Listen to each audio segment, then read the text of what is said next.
bitches. How's that for an intro? I love that. Welcome back to the Pretty Okay podcast. I'm your host, Samantha Welker. And I am Taylor Holman. And it's been a minute. It's been a minute. Like however many minutes are in a year. 500,000. No, 525,600 minutes. Right? Clock that. We made it 35 seconds into the episode before Taylor sang. That's pretty good.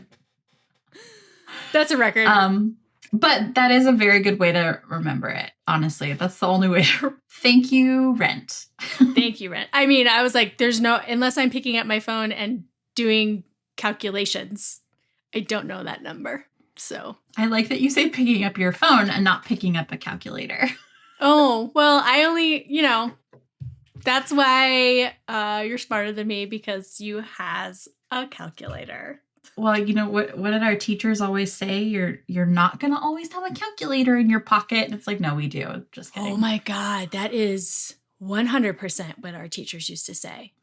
Yeah. And you're like, it's like, no, I do have one in my pocket, but I keep my actual calculator on my desk. So I have both. So like, you're doubly wrong. Oh my God. Oh, back to the days. Everyone's like, oh, yep, this is typical Taylor and Sam. But this is what you come here for, right? This is the rants, what's the word? Rants, soapboxes, whatever comes to mind. It's very stream of consciousness, which is why it's entertaining. Yes. So. And, rant-wise, do we have a doozy today? Oh, we have a doozy today, you guys. This one, Samantha started ranting about on the good old gram, as where any quality rant starts, right? Right. And I promptly swooped right in and said, we should make this an episode. So yeah. Here we are. I think too, when I started it, I was like, I'm just going to write a blog post, or I should just do a podcast episode or something about this. Like, I have so much to say. Yes. So what are we ranting about today? Oh, great. We haven't even told them. Did we tell them? No, we haven't told them. Sam was just ranting. That's all they know. Okay, well, it's going to become as no surprise to anybody that I was ranting about influencers. So here we are today. So you can think of this as a follow-up to our Trust Me, I'm an Influencer episode. Yeah. But this one is, I think, going to be a little bit more cutthroat. Yeah. So buckle up, bitches. Buckle up, bitches. I have many, many thoughts, obviously, which we will get into. But yeah, I think this rant mostly stemmed from frustration. And I know I'm not the only one. Like, as soon as I posted those stories, like every friend I have that has a brand was just like, oh my God, me too. So if you're listening to this because you're like, oh God, Sam's ranting about influencers. No, it's not just me. So I'm trying to speak collectively for business owners everywhere. Business owners, marketing managers, whatever your seat is where you're working with influencers, it's pretty much all the same. Yeah. And I have had this interesting experience. You guys, since we last recorded an episode, I have birthed another business. And so, right? So NG is out into the wild. And I experienced this in a similar but different way, because people make this assumption that if you have a tech startup, that you have $50 million in funding sitting in your bank. And hey, that is not what NG is doing. We are totally self-funded. We do not have extra cash to throw around, but I'm still getting these requests from not even necessarily influencers, just like people, assuming that I have money to burn and asking for dumb shit and like just coming in hot with the requests. So yeah, I am very much excited about today's chat because, it's the takeaway. There will be some actual takeaways, as there always are. But it's how to ask properly and not be an asshole influencer. And then also, like, from the business side, what do you need to do to maybe, like, repel some of these folks from reaching out too often? Yeah, I think even in the days before Taylor came on the podcast, Julia and I did an episode, like I think one of our very first ones that was like how to not be gross when pitching yourself to brands. And if you're an influencer and you're wanting to get into the game, go listen to that one first, then come back. Actually, go listen to that one, then go listen to the Trust Me, I'm an Influencer, and then come back because this is like a tiered subject here. There's a lot to unpack. So, I mean, let's start with kind of just talking in general about like who's an influencer from a brand perspective. What is an influencer? Aren't we all like, influencers?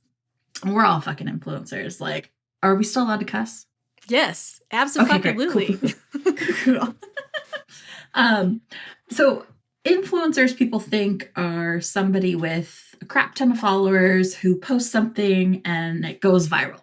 That could not be farther from the truth these days. Like, that honestly would be awesome if it was. That was how it was for a hot minute when Instagram was, kind of rolling along and the very first influencers were coming out. But I mean, there's a lot of different buckets for influencers these days. And I think that, content creators is kind of the main one that brands are looking to work with.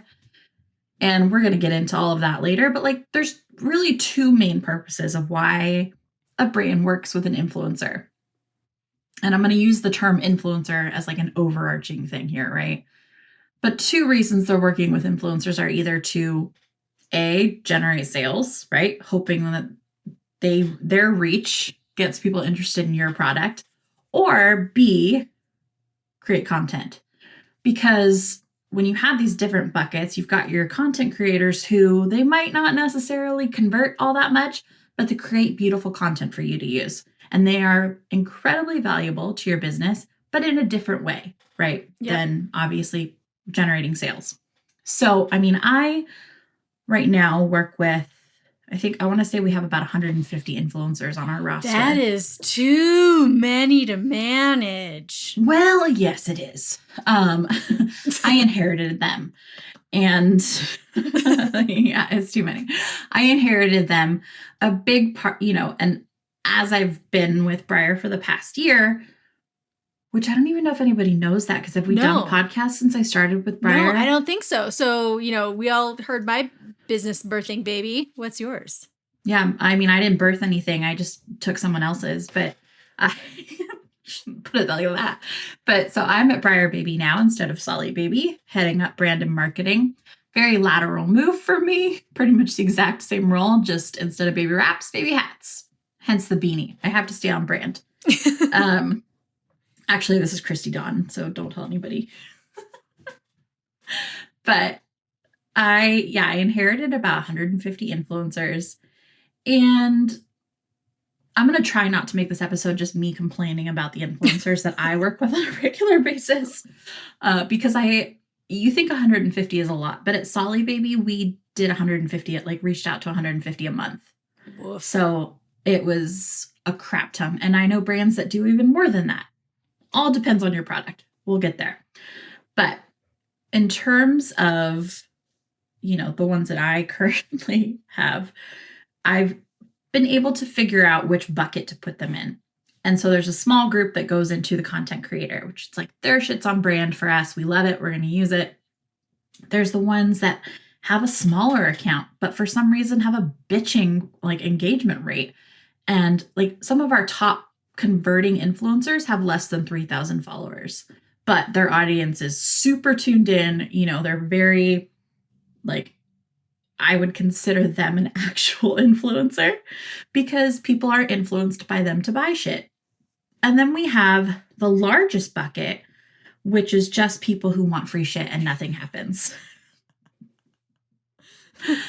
I would say that's about 80% of those 150, which in general is pretty common for most brands. And it's as a business owner or a marketer, that it's just throwing shit at the wall and seeing what sticks. We don't know out the gate who's going to convert and who's not. It's trial and error. You're taking a risk by gifting people product and whatnot, which is another thing. Gifting versus paying. Mm-hmm. A lot of influencers these days want to be paid. And it's understandable, right? They're creating content, but unless they're getting paid for creating content, getting paid to actually just be an influencer and like promote a product doesn't work for brands anymore. It just doesn't. So if you're listening to this, think about which of those buckets you fit in, you know? And if you haven't considered which of those buckets you fit in, it's time to do some soul searching because there's a good chance you're in that big old 80% bucket. Which Otherwise, is the most annoying bucket. And those are the people that are currently reaching out to me. yeah. Like I had someone who wanted us to upgrade their account, which there's no way to upgrade their account because when you create an NG account, you get access to everything, right? Like we don't throttle anything.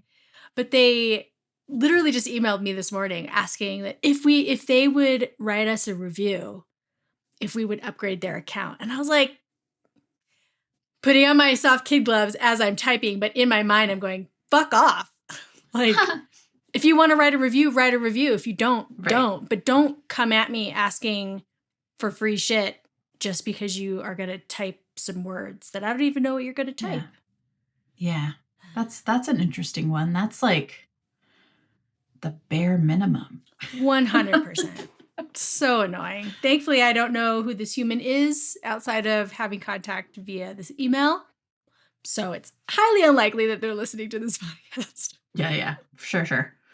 You know, thinking about which of those buckets you might fit into, content creator, you know, someone with a dedicated community who's actually going to convert, other. We'll just say other is the third bucket. And, you know, here's the thing is that influencers have the ability to track this. They know it because a lot of the times brands are using a platform like Grin or Shopify Collabs where they have a backend and they can see how they're converting, how many link clicks they're getting, how many times people are using their discount codes, things like that. So there's no need to be flying blind.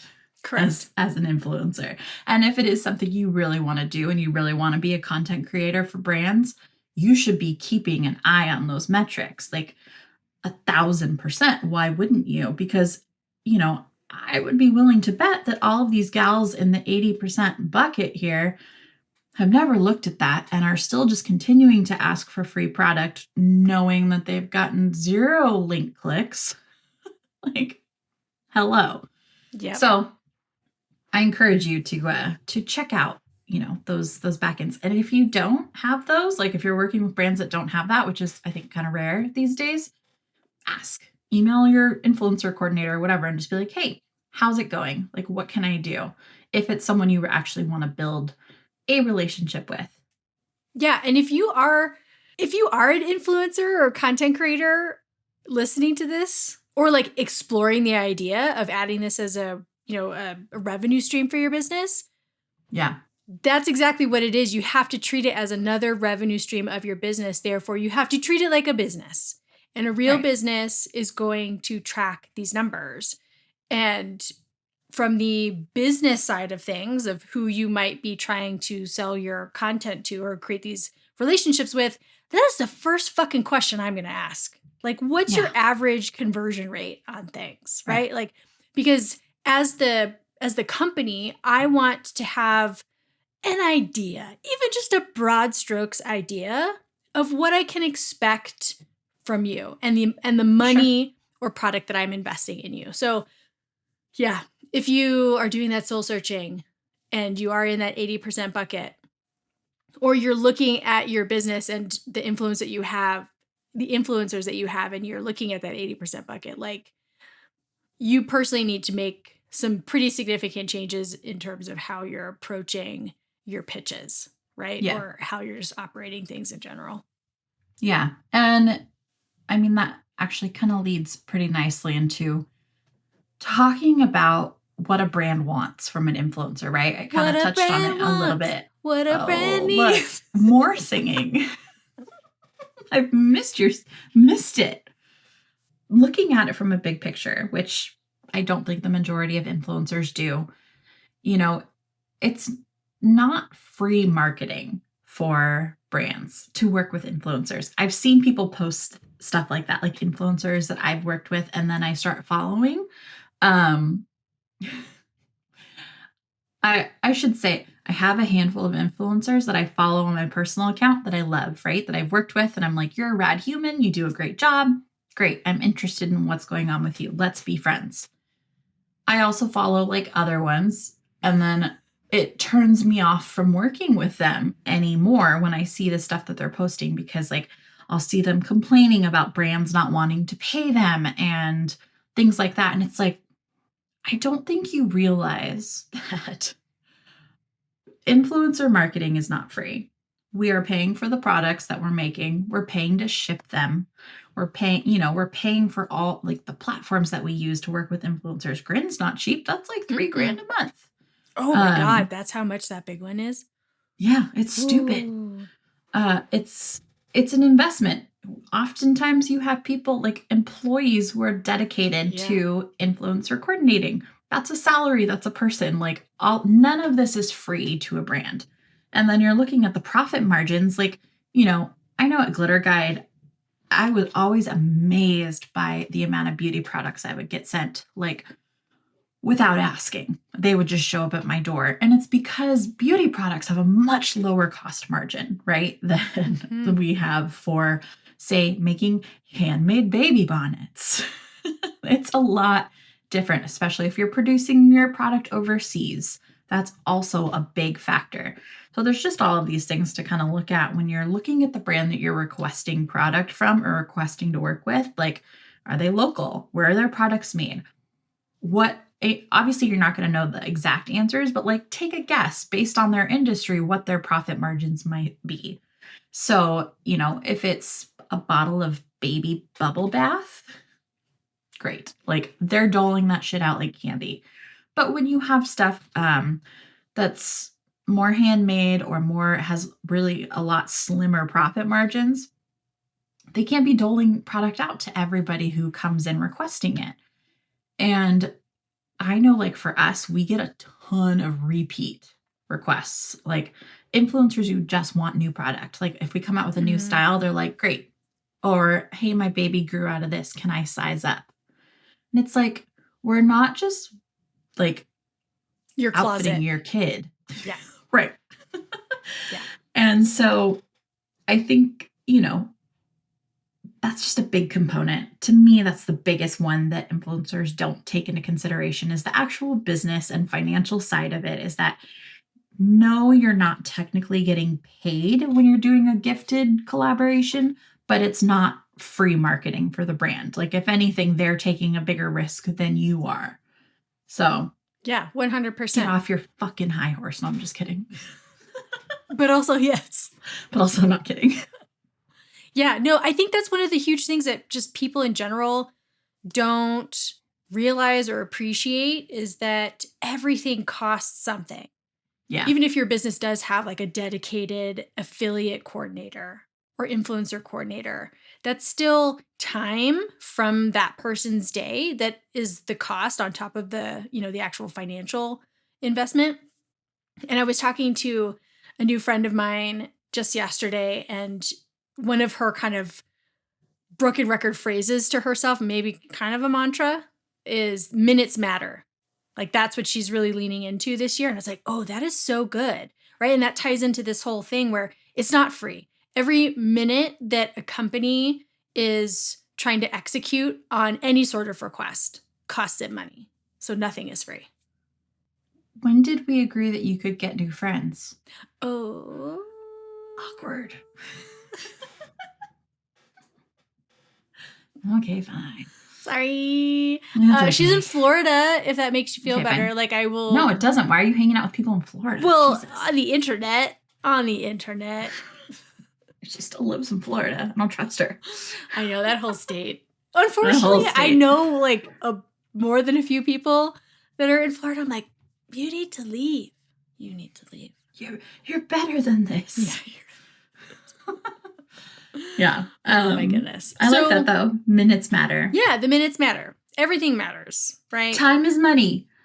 Money is power. Power is pizza. I was totally going to say that. I used that GIF in an email newsletter for NG not that long ago. And I was like, oh, I know where she's going with this. I'm so proud. Yep. Oh, so good. You guys. Let's talk about something helpful for all of the small business owners that tune into this. Are you saying the rest of that was not helpful? No, I think it is helpful. Just kidding. It is helpful because you always want to know like what shit is happening out there, right? Like, you know, half of surviving the lifestyle of owning a business is knowing what could potentially come at you that is just a total bullshit opportunity, right? Yeah. And so that is, even though we're wrapping this up as a rant, it's still very helpful for people to know, right? Like, don't just give your shit away for free. Please don't do that. And that is so rampant in the wedding and creative industry, just like people giving away things for free that have hard costs. So please don't do that. But on the other side of this equation, for anyone who wants to work with an influencer of any type, we should probably talk about the things that are positive that they should look for in a good collaborator. So we already kind of roundabout talked about how that influencer should have some numerical data to give to you, provide to you. And if they resist, that is a clear sign to just like get the fuck out, right? Yeah. But what are other things that businesses and brands should look for in an influencer if they're considering them? Asking for a friend. Yeah, sure. Asking for a friend. I get a lot of media kits sent my way, which are fine. Like, for me, I'm not really looking to see the whole huge breakdown of who your audience is and like which, you know, you can see when they send over a media kit, I guess you can see the other brands they've worked with. And that's helpful because then you can like be like, oh, cool, they've worked with so-and-so. Like, I've had brand friends too who will reach out like in the same industry and be like, hey, do you mind sharing some influencers you've worked with who work really well for you? I'm like, yeah, I'm happy to share those with you, because as long as they're not a competitor, you know, if it's like somebody else with another baby bonnet, you fuck off. But I don't think most of the time people aren't that dumb. No, I would hope not. Please don't be that dumb. Guys, don't be that dumb. I mean, isn't that kind of just the equivalent of like when people ask you to do consulting to be a marketing consultant? It's kind of the same thing. It is the same thing. But so like, you know, when there's people in the same industry but selling a different product, like I'm happy to share that with them, and vice versa. I think it's good to, you know, if someone has a track record, it's basically like asking for a reference in a job interview. And, you know, like we said, a lot of it is just throwing shit at the wall and seeing what sticks, but tracking it on your end is crucial, which if you don't have a platform like Grin or Shopify Collabs or anything like that, I mean, honestly, Shopify Collabs is free, so you should be on it even if you're not. And because most brands are on Shopify these days, Shopify Collabs is easy to track. Recommend jumping on that bandwagon. And, you know, I think I've had people just send over screenshots of their last few posts that are like, look, my reel got X amount of views. Like, that's always handy. A big one for me, this is just like a personal pet peeve maybe, is, you know, canned blanket requests where they don't even say your brand name in it. They're just like, I love your brand, would love to collaborate. It's like, okay, try a little harder. Yeah. And so like those basic canned inquiries, and then also if you don't fucking follow the brand on social. Oh, yeah. Yeah. I don't. The other day I was combing through our influencers and I was like, these ones don't follow us on social and we give them free shit. Like, how does that make sense? Yeah. How can they be an actual organic representative of the brand if they're not engaged? Yep. And so, I mean, that's for me, that's a big sign. If they're not already following you when they reach out, like they're just on the hunt for free shit. Yeah. And, you know, from my side of things, because I'm very much like actively trying to find the right people that would be good influencers and affiliates for NG. Yeah. And the I guess you would call it a tactic. I don't know. It sounds really aggressive to call it a tactic, but these are the things that I'm doing. Strategy. Strategy. These are the strategies that I'm doing. And so I'm trying to find folks, and oftentimes I'm finding them on Instagram, just seeing who's connected tangentially to my network. And the first thing that I do is I follow them, right? Sure. And then I engage with them, like genuinely engage with their content, liking stuff, commenting, just kind of friendly banter for quite a long while before I ever think about making an ask. Because how long do you think? Would you say ballpark? 2 months? Okay. I mean, I really, because,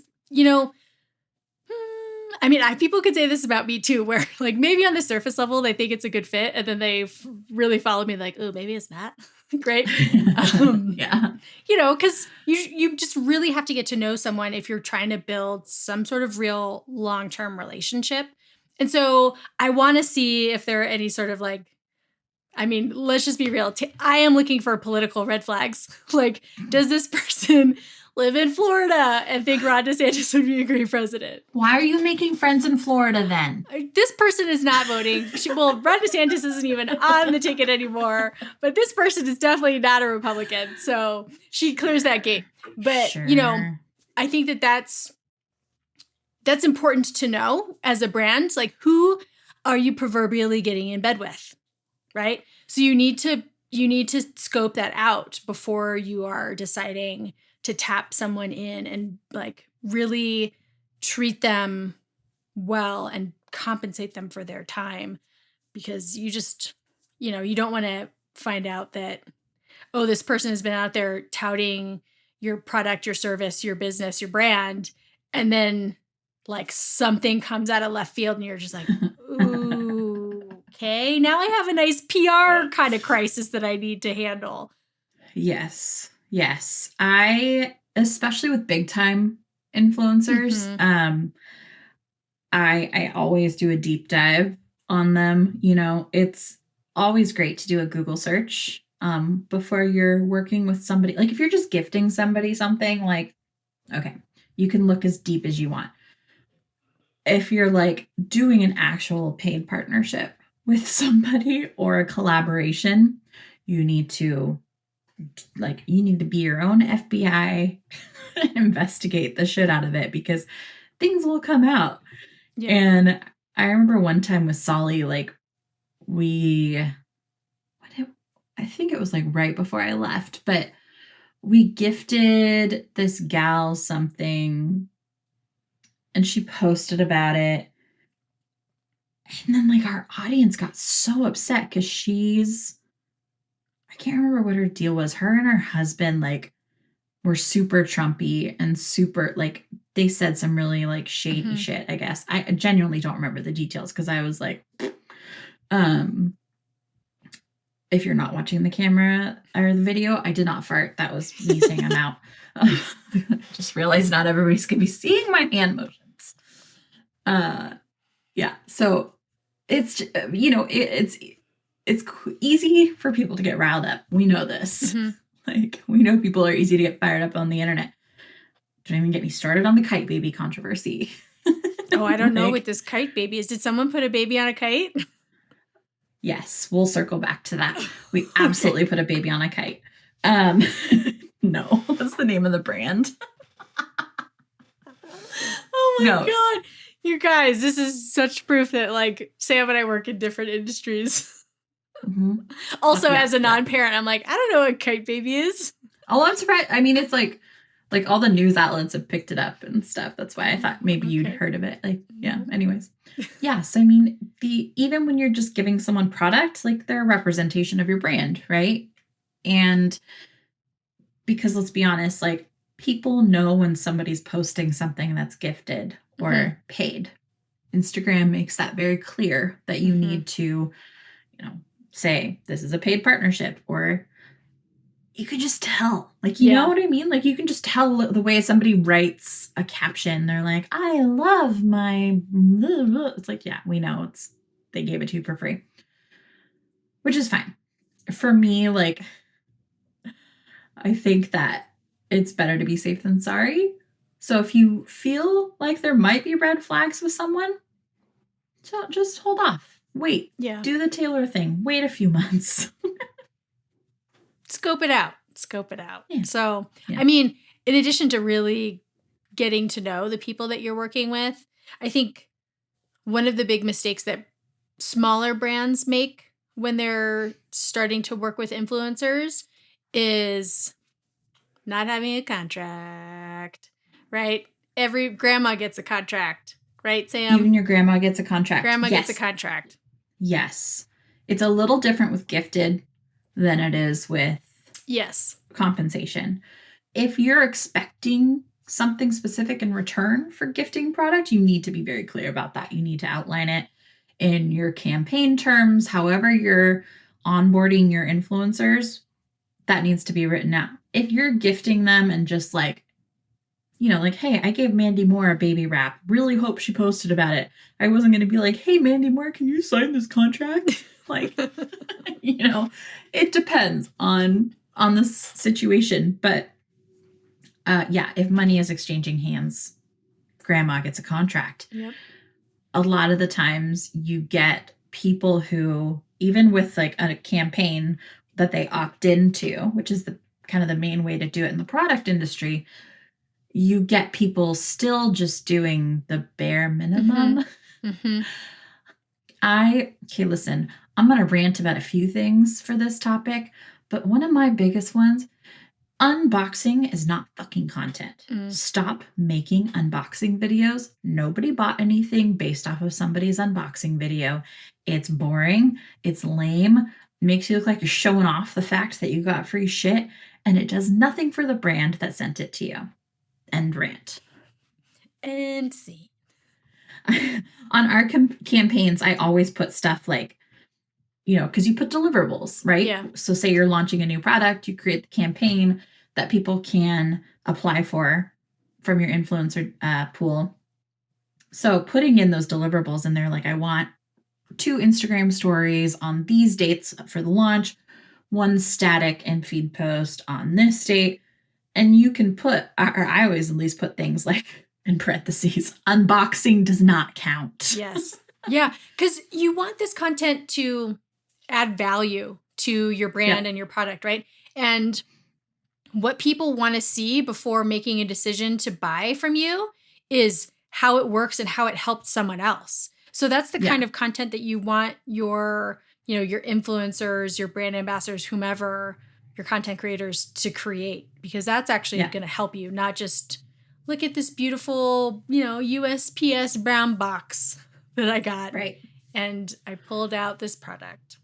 Yeah. Not a value. I'll tag you in my stories if you send me something. It's like, yeah.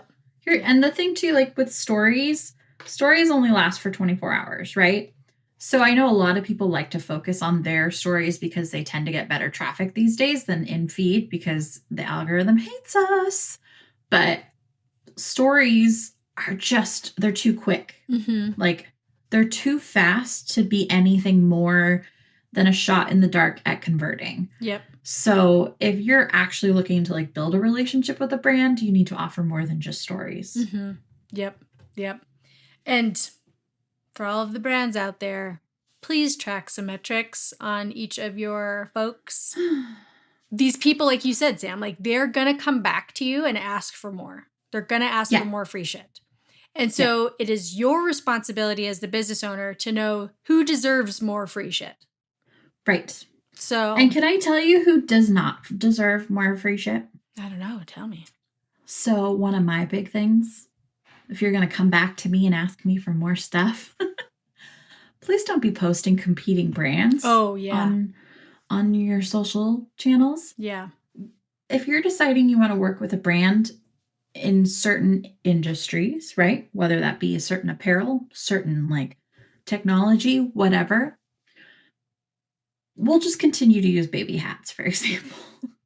So say I send you a bonnet and then you come to me and ask me for another bonnet and I go to your socials and you've just posted your baby in another company's product, tagging it, like it's not even like, oh, she's working with our competitors. It makes it feel so incredibly not organic. Yep. Like, it feels gross. Yep. It's like, it's gross. Yep.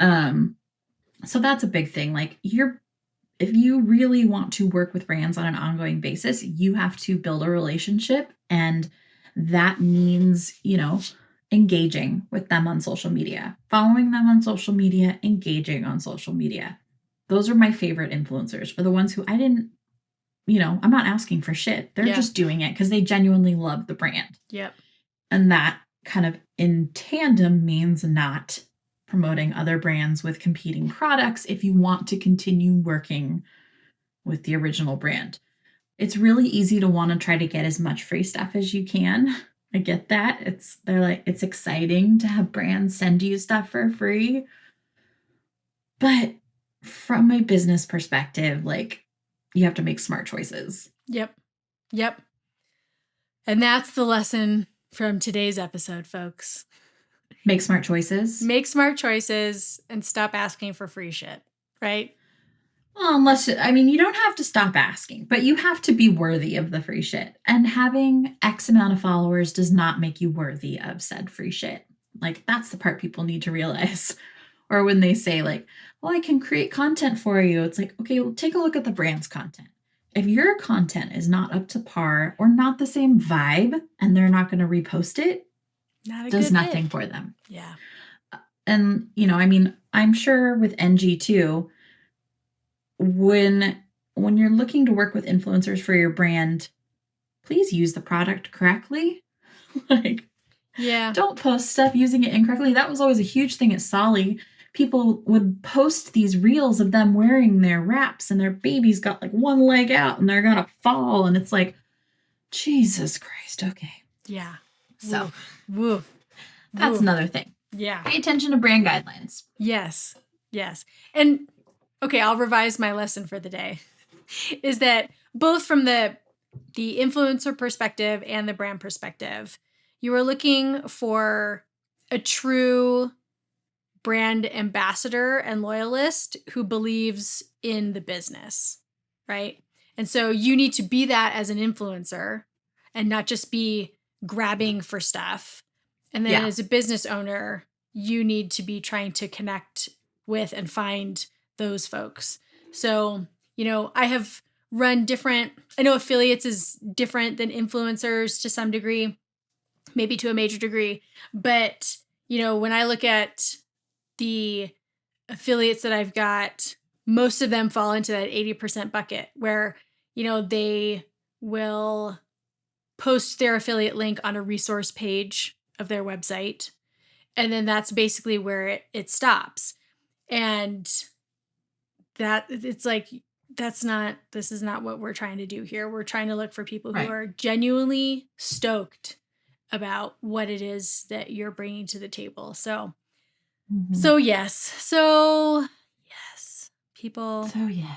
influencers, we could rant about influencers till the end of time. Sure. That is. But we don't have that much time to record. Nope, we don't. We don't. You've got 2 small children. I have a to-do list that won't quit. You also have a to-do list that won't quit. So if anyone wants to continue this rant, you know where to find us. We're all over the internets. We are all over the internets. Yeah. So, well, as we're wrapping up, you guys, we have kind of a big announcement to make. Samantha does need to step away from the podcast. And it's been... You've been doing this for a long time. 5 years? That's a long time. It's a long time. And I guess we can't technically count last year because we just kind of went for last year. Again, also not a fart. But we didn't record it all last year because I was just so overwhelmed with work and the punk ass baby that, it just didn't work out. And I think I'm just at the punk ass baby didn't work out? No, he worked out The way you said fine. The way you said that made it sound like the punk ass baby didn't work out. I kept the punk ass baby. I have to get rid of the podcast. Something had to give. Yes. But it's been a wonderful 5 years for me, 4, whatever you want to call it, We've talked about a lot of really fun stuff, and I think we've helped a lot of people. But fear not, because the podcast is not going away. I'm just going away. I mean, I am personally very sad that you're going away. I was reading back through some of our reviews, and most of them are like about our relationship and our friendship, and just how there is a very special chemistry, to be totally cliche, that we have. And I love that we've gotten to share our weird fucking friendship and with the world. Yeah. Because it makes me so happy that people, A, find it entertaining, and B, feel like we're a place that they can come to learn. And so it really, I am taking over the podcast with all of the responsibility. I'm like, let's do this. It's going to be different, because I probably won't say fuck as much, because I don't know if all of my guests will want me to say fuck as much. We'll see. Then those are the wrong guests, okay? We'll see. It'll be different, but I'm going to definitely keep the baton going with all the small business talk, all of the spicy topics. Like, I want this to continue to be a place where people are going to get brutally honest advice and conversations about running a business. So, and who knows? Maybe every once in a while I'll drag Sam back into a conversation. Yeah, I'll pop in. I'll pop in every now and then. So, but yeah, I mean, the plan is to release new episodes on a monthly basis. I have hired podcast editors, because Sam was that person, and I just got to show up and be the pretty face and talent. In addition to Sam, all the outlines. Come on. Don't sell yourself short. But yes, I've had to hire someone, because I was like, I don't know how to do this. So it's a lot of fucking work. Hence why I had to step back. Exactly. So, but the podcast is going to live on. It will still be the Pretty Okay Podcast, because that is the best podcast name ever. And I don't think that much will change, other than the fact that it's going to be me and some other rotating human on a monthly basis. Yeah. But it'll Which, to be fair, it's not a new thing, because you picked up an awful lot of slack in those early Milo days. Those punk ass baby days, that's what partners do, Sam. We pick up the slack. So, well, that is, I guess, the last episode of this iteration of the Pretty Okay podcast. I bet you didn't know, when I jokingly asked you if you wanted to be my new co-host, that this is where you'd end up. I know. And I still... taking the reins. I know. You guys, we've talked about this before, but when I was a guest way back when, it was kind of like a joke. Like, hey, do you want to be my new podcast partner? And I remember... And I remember texting Cassie, and immediately I was like, oh my God, I think Sam wants me to be your podcast co-host. Like, I took it very seriously. So I'm glad it worked out. But it did work out. But yes, little did I know that, I think you and I have been doing it for 2.5 years, 3 years, something like that. More than that, because Milo is 2.5. Oh, okay. So like 3.5 years probably then. Yeah. Wow. Yeah. Yes, little did I know that I would be taking the torch, but Well, here you go. Take it. Taking it. I can't wait to be a listener and judge the shit out of all of my guests. Yes, if they're from Florida. No one on my guest list is from Florida. I promise you that. Okay. Well, we'll see. So, but yes, I know you're going to do great things with it, and I can't wait to listen to it. Yeah, it'll be fun. Well, this is us signing off from the Pretty Okay podcast. Show notes will be up on prettyokpodcast.com. There will be intermittent social media shenanigans happening on Instagram still at Pretty Okay Podcast. But thank you so much for tuning in to this episode. We'll catch you next month. And Sam, I love you. You're the best. Thank you for birthing this podcast and giving it to me. Hey, this is probably the only thing I'll birth and give to you. So, love you too. All right, everyone. See you later. Bye, guys.